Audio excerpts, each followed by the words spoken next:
All right, everybody. So, topic of today's video is I should do some problems that are like this one, but that are a little bit more difficult.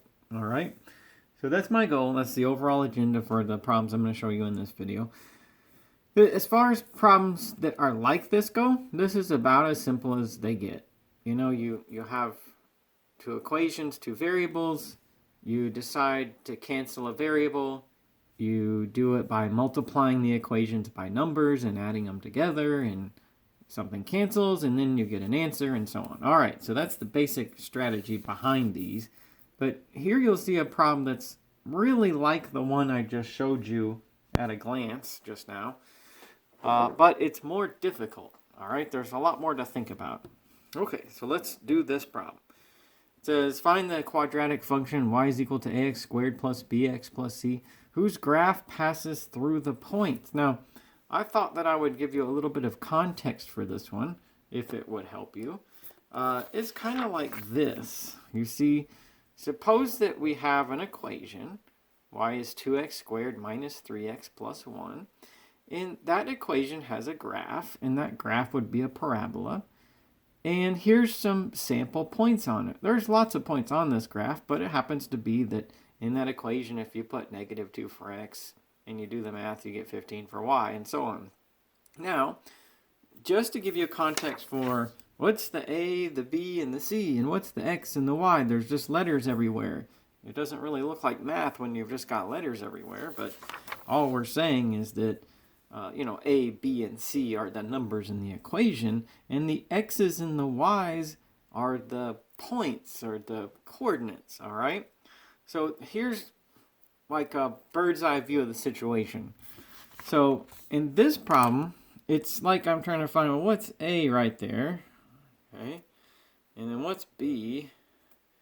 And then what's C? What do those numbers need to be so that, for example, if I put 1 for x, that I actually do get 3 for y. That's the thought process behind it. Okay? Solve for a and b and c so that this x gives you that y, and this x gives you that y, and this x gives you that y. Okay, so how should we go about doing that? Well, why don't we put this x in and that y in and see what we get out of this? All right? So, say I put in 1 for x and 3 for y. What does it turn that into? So 3 for y, a times 1 squared plus b times 1 plus c. Is that true? Is that what this would look like if I put 1 for x and 3 for y? I think we can probably agree about that. And with a little simplifying, that would say 3 equals... Okay, so 1 squared is 1, so that's just a. And then 1 times b, well, that's just b. And then here you just get the c all by itself, so it'd be 3 is equal to a plus b plus c. Okay, so that's one result. That's one equation that we're going to get out of this. Now, I thought it would be a little bit redundant and lengthy if I wrote all of the, like for every point, if I went through it like this. But let's just like suffice to say, here's what you'll get if we continue that, all right? Now I'm going to write with the variables, the unknowns, the a and the b and the c, the things we're trying to solve. I'm going to put that on the left. I'm going to put my constant, my 3 on the right. I'm just going to rearrange the order of that equation. So this point in there says a plus b plus c is equal to 3, okay? And if I use this point in there in a likewise manner to what I just showed you here, I'm going to get this. A minus b plus c is negative 7. Okay? And if I use this point in there, again, in a likewise manner to what I showed you here, then I'm going to get 4a plus 2b plus c is equal to 14. Okay, so that is 3 equations, 3 variables, which is a kind of problem that we can solve. 3 equations, 3 variables. Of course, it's not as simple as this one. This one I started the video by showing you, but you can do it the same way. It's just going to take a little longer if you do it with the pencil on paper. All right, so here's the way that I think I'll do it. I think I'll eliminate the b. It really doesn't matter which variable that you eliminate. Makes no difference. But I see that like that's a negative b and that's a b, and they'll already cancel. So let's do like this. Say here's equation. Now I'm going to label my equations so that hopefully you can follow my work a little bit better. But I'll say equation 1, 2, and 3. I usually say equation A, B, and C, but I've already got A, B, and C up there. So here's my plan. I'm going to eliminate the B. Okay? All right. That's what I'm going to do. The way I'm going to do it first is I'll just take equation 1 plus equation 2. If I add those equations together, the b will already cancel just the way it is. Okay? All right. Now you can probably tell what you're going to get, but because I'm making the video and hopefully I want to make it as obvious as possible what I'm doing, then I'll go ahead and write them like that. All right? So there's me saying, okay, I'm going to add equations 1 and 2. And if I do that, then here's what I get. I get 2 A's. And then the B's cancel, but that was my plan. And then I get 2C. And then I get negative 4. All right. Now, that will be another equation that I'll be using in a minute. Let me call this equation, we'll see, 1, 2, 3. We're up to equation 4. Okay? All right. Now, I have to do this step twice in general. You know, because I'm going to need another equation with A and C in it to continue canceling and ultimately get an answer. So in order to do this again, given that, yes, this time and in general, I'm going to have to do this step twice. How about this? Let's do, what if I multiplied equation 2 by the number 2 and then I added to equation 3? That would also do it. So this will be 2 times equation 2 plus equation 3. That would eliminate the b because you're going to get a negative 2b right there and you're going to add the positive 2b and they're going to cancel. So that says 2 times equation 2 add equation 3. Here's what that's going to look like. 2 times equation 2. 2a minus 2b plus 2c equals negative 14. Okay? All right, I'm going to add to equation 3, which is 4a plus 2b plus c is equal to 14. All right, now there they go. Adding number for number, I'll get 6a. The b's will cancel, but that was my entire goal. And then I'll get 3c. And then here I'm going to get 0. So 6a plus 3c is equal to 0. Now that's equation 5, let's say. All right. What do we do now? So let's see. Let's do some overall labeling. If I can break this down, there's my first step. Eliminate b twice. And then my second step. All right. Well, now I'm going to solve 4 and 5. Okay?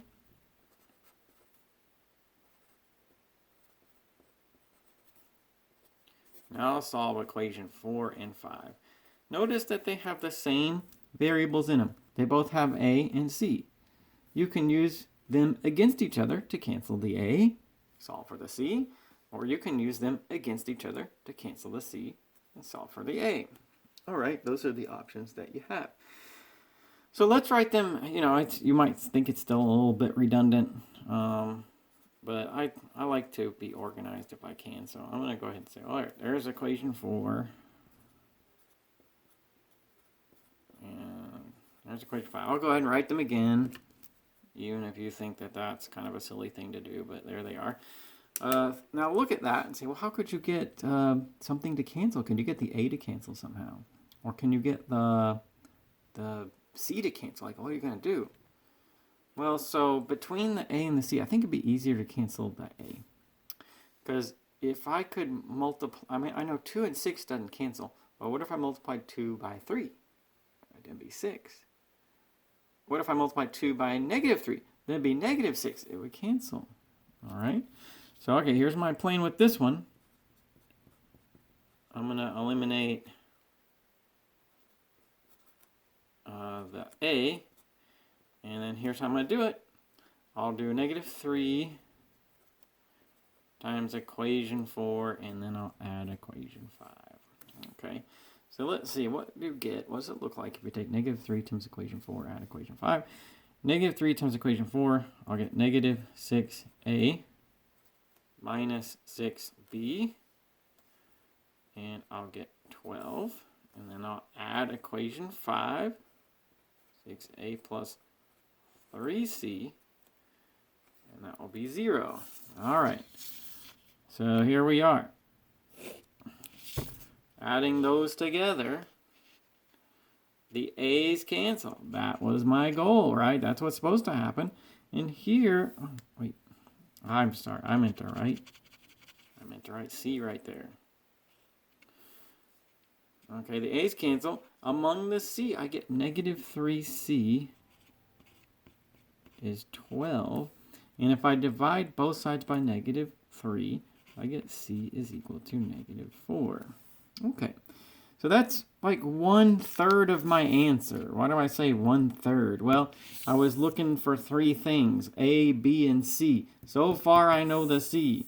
So how do you go from knowing the C to figuring out the rest of it, to figure out the A and the B? Well, let's follow me over here. Okay, so I know C. I substitute back further into my work I've already done.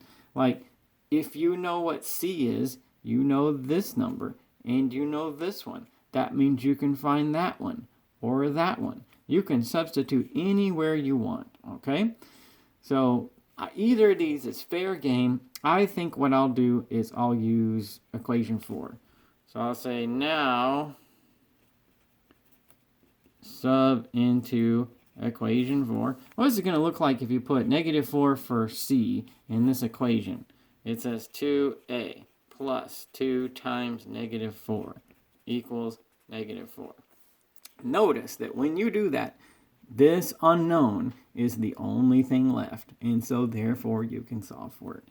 You get 2a, this is -8, this is -4. If you move the 8 over there through adding 8 to both sides, you get 2a and then +4, so you get a is equal to 2. All right, so now I've got this, I got this, I got 2/3 of my answer. How do you get the last one? I've got A and C. I'm supposed to solve for A, B, and C. How do you find B? Well, where do you see B on the paper? Do you see B right here? No. What if you go all the way up to the beginning? Do you see B up here? Yeah, there, there, there. Okay, well, you know A and C, so you can put those in any one of these, 1, 2, or 3, and then you can solve for the B. Okay, so I'll say sub into equation 4, and then I'll go a little bit further to get my last answer. Sub into equation 1, 2, or 3. I think 1 looks pretty easy, so I'll just go ahead and use that one. So I'm going to sub into 1. So what's it say? It says A plus B plus C is 3. Okay, well, I know A is 2. I don't know B yet. And I know C is -4. There you go. That's equation 1 with the information that I found so far. I'll get a 2 and a -4. That's -2. If I move that -2 over here, it will be a 5. So it says B is equal to 5. Okay, so there's 3/3 of my answer. That's all of it. A, B, and C. That's what I was setting out to find when I started the problem. Now, as far as how we present our answer, okay, let's look at the question. Like, I put boxes around me as if like, okay, those are my answers, but it says find the functions. What's the actual equation here? Like, here's the equation that produces this graph with those points on it. it's this thing that I want to give as my answer. So, well, that would just involve indicating what this looks like with the A and the B and the C that you found out. So, all right, here's my answer. Y is equal to ax squared. I found a to be 2, so 2x squared, plus bx. I found b to be 5, so plus 5x, plus c, and I found c to be negative 4. Well, so we could put plus negative 4, but might as well just put minus 4, okay? And that is our final answer, okay? With respect to the way that the question was asked. Okay, so there we go. Final answer. Despite the fact that I said I was finding my answer down here, this is the final way to present the answer. Okay. All right, so, well, there's that one. Let's try another one kind of like this. Okay. All right, so have a look at this one, and I don't, who knows, maybe at first glance you say, oh, this does not look the same, and it has a more complicated wording and so on, so maybe it doesn't look the same. But let's read it and see. So this is true, like if you have an object in free fall, and the object is such that you can neglect, say, wind resistance and minor influences like that, let's say, it will obey this equation as it's in free fall, where x is time and y is height above the ground. All right, so this tracks the location of something in free fall. All right, so such objects in free fall really do obey an equation like that. Now, these have to have units, like maybe the time is in seconds and the height is in feet or something like that. But, let's just say time, height, equation, and so on. Now, if I tell you that, it doesn't seem like the other one. It says, well, there's the equation. I don't know the specifics of it. I don't know what A, B, and C are. But I know that at time 1, the height's 364 feet, let's say. And at time 3, it's 296. And at time 4, it's 214. And these are the x's and those are the y's. It seems like I can get the same thing. Okay? Now, let me do like quick summary real quick about how we use this table, right? Okay? I'm saying in that equation, if you put this for x, you get that for y. It's like in the problem we just did of saying like you get this point. All right? So say that you did that. Tell me what that equation looks like if you put this for x and that for y. Well, okay, so 214 for y. And then we put 4 for x. So a times 4 squared plus b times 4. I'm getting ahead of myself. B times 4 plus c. All right, yeah, that is what it looks like when you do that. And to do a little simplifying, whoops, I'm all over the place. 214 is 16a, let's write it like that, 4 squared, 16a, plus 4b plus c. So that's what this is with that point. Now, if we use all 3 points, then it will be like the last problem. We'll get 3 equations, 3 unknowns. Then we can solve it much the same way. Okay? All right, so let's do that. Now, say that we do our sub from the table. Then here's what we're going to get. Now, that's how I would show all my work. But at this point, because I showed you that, I'm just going to write it down. Okay? And I'm going to write the A and the BC on the left. I'm going to write the number on the right. So I'm going to rearrange the left and the right also. I'll write these backwards. So this one, 1 and 364, says A plus B plus C is 364.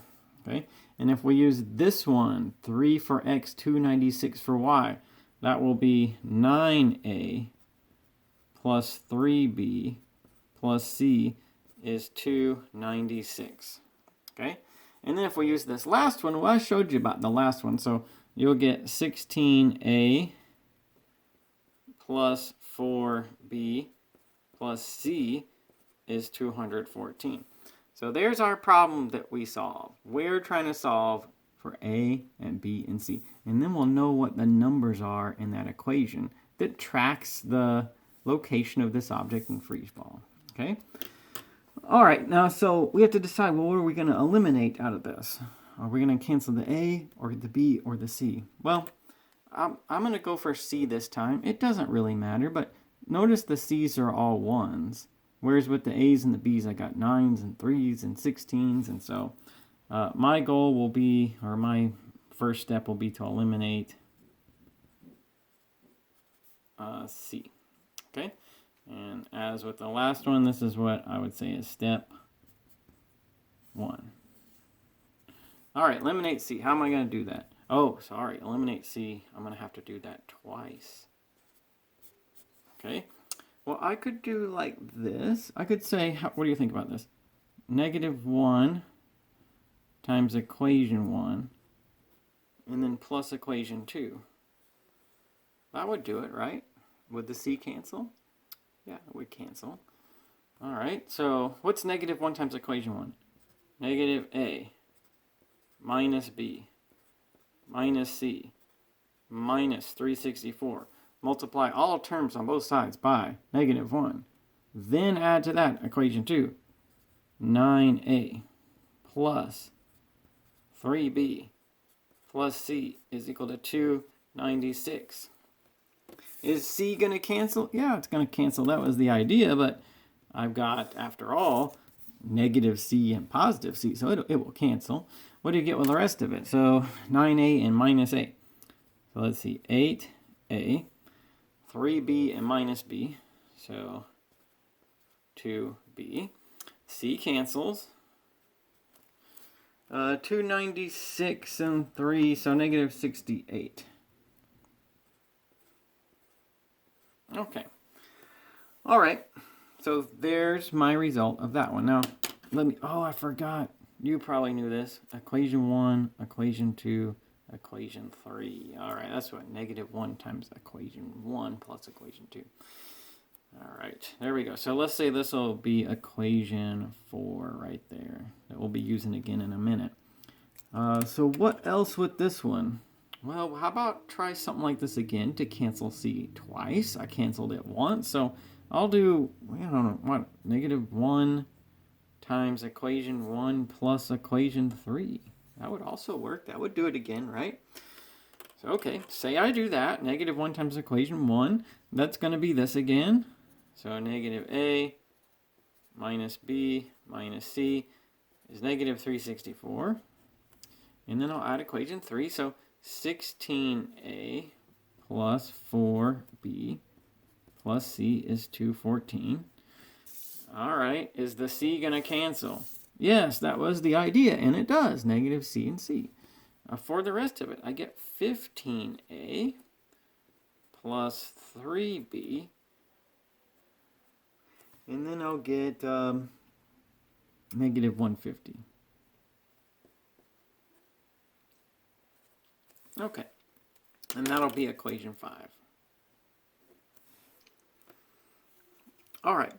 Now, I can use these against each other somehow, right? They both have A and B. I can cancel the B or the A somehow.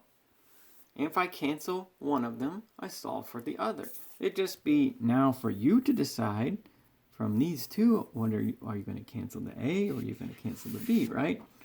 So how about this? I'm going to continue on another sheet, okay? So, all right, at this point where I am here, I'll say my second step is going to go like this. All right, step 2. Now solve equation 4 and equation 5, which you see like so. I'll copy them down again, and we'll take a closer look at them and decide what to do. So 8A plus 2B, -68. Okay? 15A plus 3B, -150. All right, now you're looking at equation 4 and 5 together. what would you do? Would you cancel A or B? Well, it's something that will be up to you. It really doesn't matter which one you cancel. They're both doable. I think B is a little bit easier though. Okay, so my plan will be to eliminate B. Just because the numbers are a little bit smaller. And I mean, if you've got a calculator, it probably doesn't matter, but I think B is at least what I'm going to choose. So how would you cancel B? 2 and 3 don't cancel. And it's not easy to turn a 2 into a 3 or a 3 into a 2, but you could do something like this. You could turn them both into 6. So what kind of things can we do? We can multiply the equations by numbers, and we can add them together. So how about this? Negative 3 times equation 4 would make that number a 6.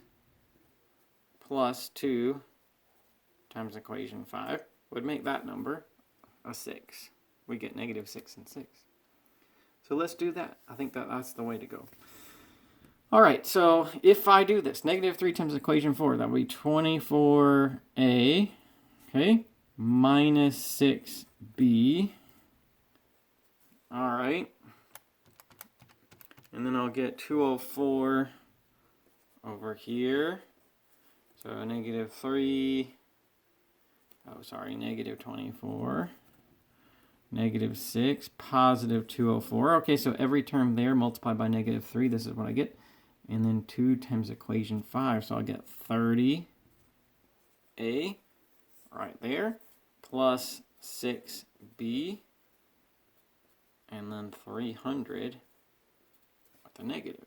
All right, times 2 times 2 times 2. All right. So is it set up right? Yeah. Is the b going to cancel? Yep, look, negative 6 and 6. That was the idea. But this is like the universal step in these problems.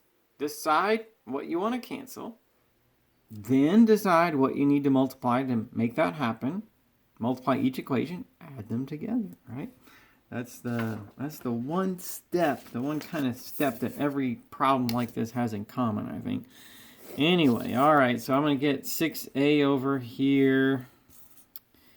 And then I'm going to get negative 96 over here, right? And then I'll divide both sides by 6. I'll get negative 16. Okay, negative 16. All right, there's my first answer. That means that this equation to describe this object is negative 16x squared. The a is negative 16. What's the b and the c? How do you find the rest of it? Don't we substitute, right? Okay. So where are we going to sub? Well, you got a. If you look back up here, you put a and you can get b. All right? So, well, okay, here's what you're going to get. If you sub into 4 or 5, it doesn't matter. Take that number for a, put into this one or this one, then here's what you'll get for b. You'll get b is 30. Okay? All right. Either way, it doesn't matter which one you use. As long as you do the math right, you're going to get 30 either way. And then now that you got a and b, what do you do with that? Well, okay, what's the other thing you got to solve for? C. Where's C? You got to go all the way back up to the beginning to find that. You could sub into 1 or 2 and 3. You've got A, you've got B. You put those numbers in. You'll solve for this one, and then you'll find the last thing that you're looking for. So I'll say, like, once you get to here, I'll let you do the math, because I think you could probably handle it at this point if you've gotten this far. Sub into equation 1, equation 2, or equation 3. I've labeled every single equation on my paper, so you can go back and look. And then if you do that, no matter what, you'll get C is 350. Okay? All right. Now that will constitute my final answer. What will I say my final answer is to this problem? Okay, well, so let's see. I was looking for that. All right. I was looking for what A, B, and C should be. So it will be y is equal to negative 16x squared, because I found A to be negative 16, plus 30x, and then plus 350. because that's what I found, A and B and C, when I worked it out. So there will be my final answer. This is the form that the answer is presented in, like when you're doing your homework and so on. I was looking for that thing right there. Well, so we found it. There it is.